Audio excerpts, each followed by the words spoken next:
Hey guys and gals, how we doing? It's me, Joe Salyers, here back for the Music Factory Studios. And I had some friends ask me today an interesting question that I couldn't answer about a piece of software that I use literally all the time.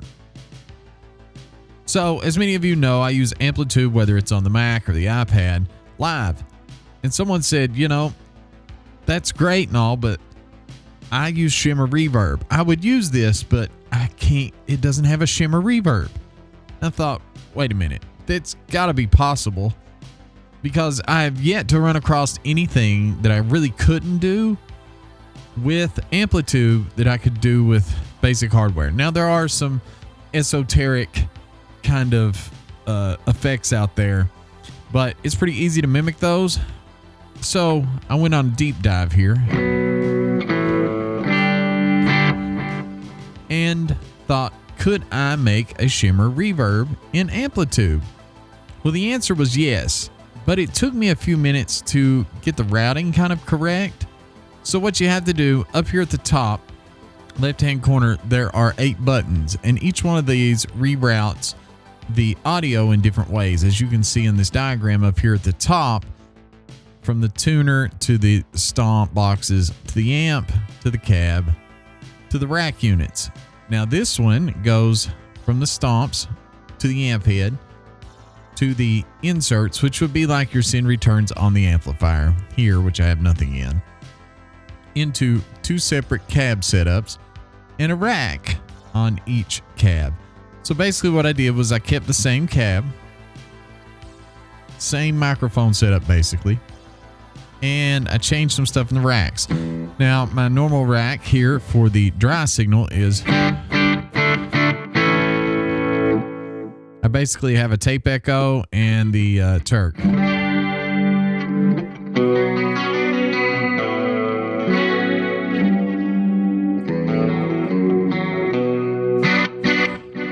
Okay, pretty simple stuff. But in my other rack, I came up with this, as you can see. Now, ignore this second pitch shifter here, this one. Ignore this one for now. This was just an experiment when I first started. And then I remembered, oh yeah, Fender have a pitch shifter as well. So, and the interesting part about the Fender pitch shifter is it's a little different than, say, basic pitch shifters. Okay? Now, what I've done is I've basically just put those effects in order, and I've got my 2 cab mics and my mics for the room here that are as normal, and I'm going to control this with the level of the second rack, okay, right here, because each one of the setups from cabinet and rack have its own separate mixer. So I have, this is the mixer for cab B, which is the cab with the pitch shifted reverb, Shimmer Reverb on it. Okay. And cab A is my dry cab. Now you say, well, how do I control that? Well, basically you just set up a MIDI bypass off and on for just these effects.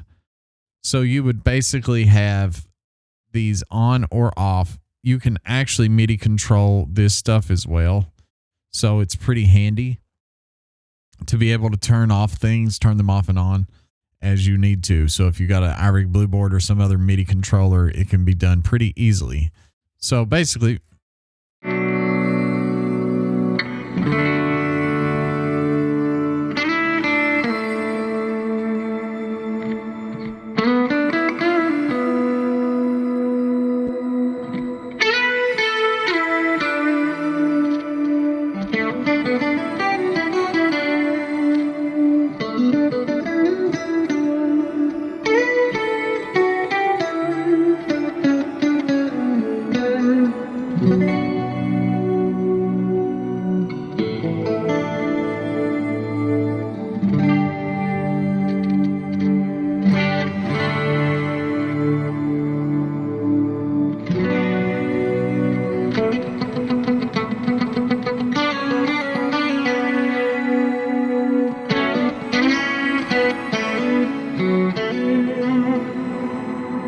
Now, as you can hear, there is basically Shimmer Reverb.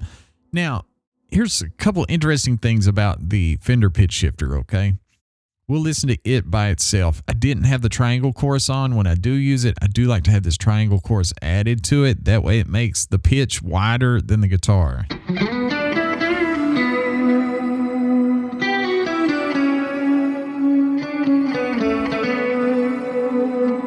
You can increase or decrease the amount of pitch you want to use. I mean, you can have all pitch.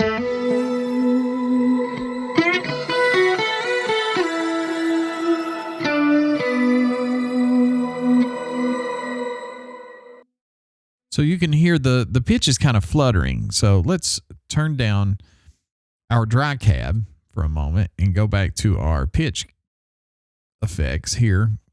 And I want you to hear something.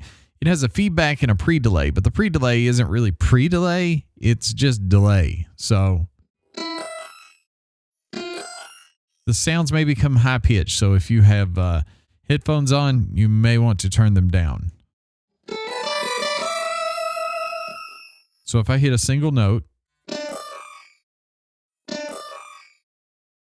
I'll emphasize that so you can really hear it. So the pre-delay is basically just a delay. It has nothing to do with what you would think of as pre-delay for like a reverb. So when you hit the note, it just delays a few times depending on how much feedback you give it. Whereas on a reverb with pre-delay, the reverb wouldn't start until the time allotted for the pre-delay has been met. So it's just a delay. Now you can turn all that off, but I thought that was pretty neat. I have no detune on. Okay, down here shows you the value of each knob when you click on it. So the value on the detune is 0. My pitch is 12, which is pretty normal. And if you have feedback up and no pre-delay, it just kind of holds the note and causes it to have a little bit of a tremolo. The more pre-delay you give it, the more of that delay effect comes through. Till it's at its slowest point.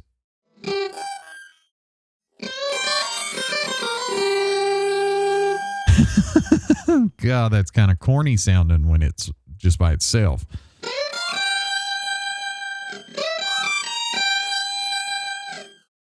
So, I mean, you can do it that way and it works pretty well. You can come up with, but or you can get rid of it completely and it worked just fine, right? So you can have it.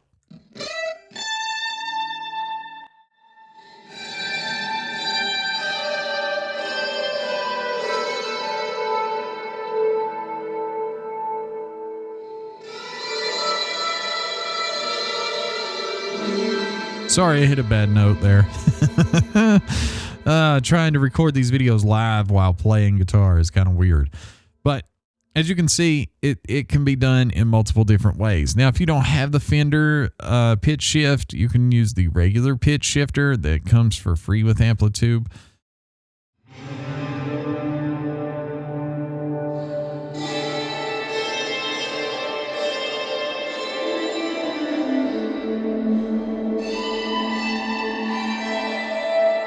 And it works well. If you put it on split, though, okay, the pitch will be on the right, whereas the flat, regular note from the guitar will be on the left. But if you put it in stereo and use the mix control for taste,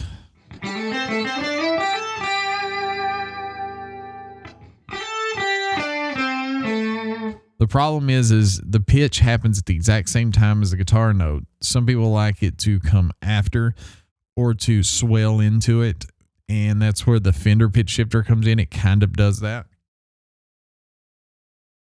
depending on how much feedback and whatnot you give it. But the pitch shifter will work.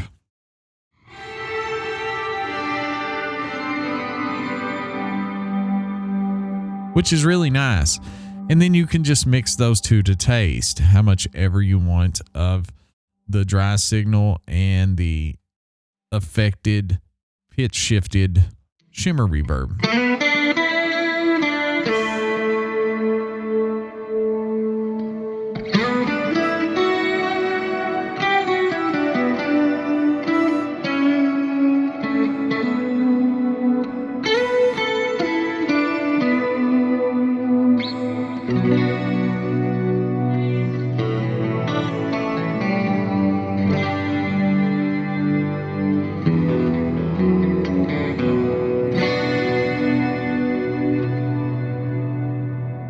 So that's pretty cool what you can do with the regular pitch shifter even. But where it gets into a lot of fun is when you set the pitch amount here where you kind of want it on the Fender pitch shifter and go back and set it to taste basically.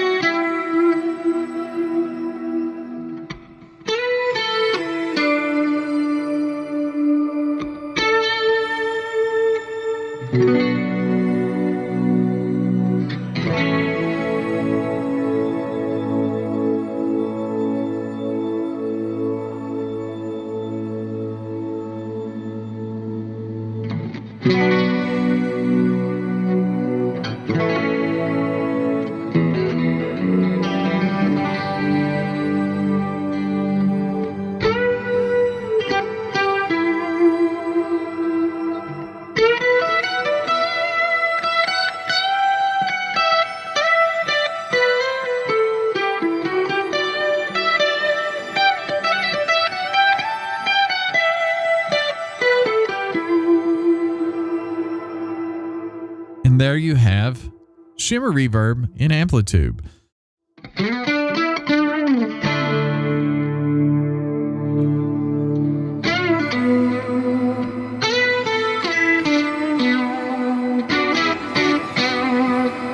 Now, if you're going to set this effect up for yourself, you can put the triangle chorus before the reverb. Some people like to have their modulation before the reverb and not after. I like to have it after most of the time to make it wider, because especially like in mixing or in something like this, you're going to have the reverb as a complete 100% mix. So I'd like the reverb to be wider and have the guitar more down the middle. That way it's not so, overly compensated for.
So that Shimmer Reverb and Amplitube, it can be done. Just dial it into taste. I kind of over-exaggerated everything for the video so it could be heard, but understand that it can be easily done.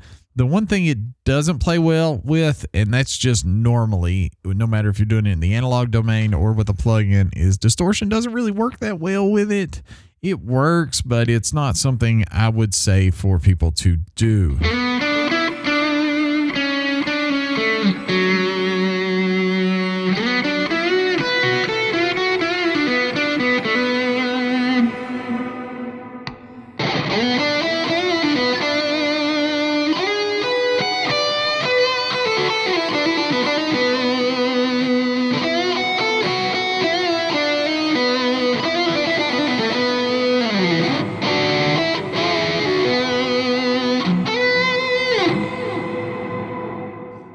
can be done. I mean, if you can find a good spot for it to be a great effect, it'll work. But that's Shimmer Reverb here with Amplitube.